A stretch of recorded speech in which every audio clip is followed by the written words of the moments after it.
تجربتي كانت يعني حقيقة جميلة، ما كنتش تعبانة أو ما تعبتش فيها.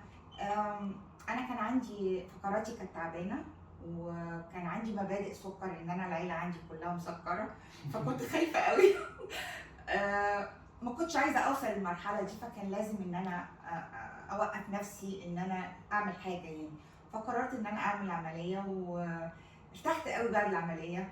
وزني قل، فصحيا بقيت احسن، ما بقاش عندي مبادئ سكر خالص، انتهى تماما يعني.